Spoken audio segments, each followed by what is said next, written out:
9h15 du matin dans Cracovie et French Touch oblige déjà quelques minutes de retard. Quand on est française à l'étranger, le brushing a son importance. Oh, vous êtes trop belle!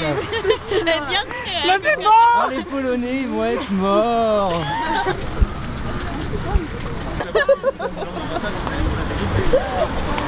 Même de dos, madame, vous êtes populaire! Avec le dos, je suis photogénique, c'est de face que ça se corse. Là, c'est rodéo, attention! On va la faire. Fouler les rues d'une ville à 2000 km de Vendôme, une aventure pour ces jeunes de Bac Pro Commerce. Allez, on avance, s'il vous plaît, on avance. Dzień dobry, ou plus décontracté, moins officiel, c'est cześć. C'est comme salut. Voilà, cześć. Oui, c'est mieux. Bon, alors, dzień dobry, voilà. Yves Marchand, le super prof tout-terrain, se transforme en papa attentif. Ça leur fait du bien de sortir un peu de leur quotidien. Qui voient beaucoup bien, qui voient autre chose, qui visitent un peu, sourire un peu à ce qu'il y a à l'extérieur. Parce que c'est vrai qu'ils restent beaucoup sur Vendôme, Blois, Orléans autour maximum. Très peu se déplacent, à part ceux qui rentrent dans la famille en Turquie ou en Tunisie. D'accord. Et c'est quoi tes premiers constats là, après l'arrivée là? Pas toujours facile, disons, bon, c'est découvrir l'autonomie, c'est beaucoup d'inquiétudes sur plein de choses, c'est on va manger où ce soir, on va manger quoi, on va dormir comment, des choses auxquelles on n'a pas de réponse, nous, parce qu'on n'a pas forcément les menus, on n'est jamais allé à voir. Mais après, on s'adapte, et puis ça tourne, ils arrivent à sortir, et puis ce matin, ils sont un peu tous contents. Bon d'accord, on fanfaronne un peu. L'ambiance est studieuse là, hein? Qu'est-ce que vous allez retenir de tout ça, vous? Mais on a pris des notes, la prof elle a pris des notes. Vous avez pris des notes? Et ça vous plaît alors le voyage? Ouais.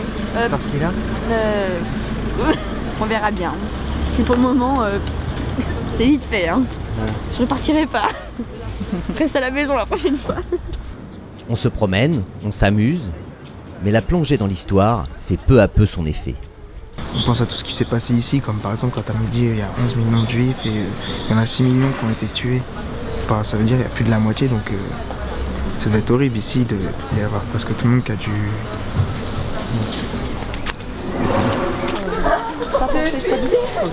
D'ailleurs, je ne pensais même pas qu'il y avait 65 000 juifs et qu'il y en ait plus qu'il y en ait la moitié qui a été disséminée. Ah mais c'est 97% de la population juive qui a été exterminée lors de la Deuxième Guerre mondiale. Oui, mais ici.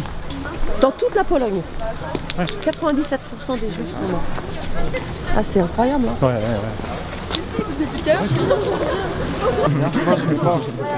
Je suis presse. Alors, pour parler un tout petit peu de la liste de Schindler qui est un film très important aussi, très important pour l'histoire de Cracovie et pour l'histoire de ce quartier.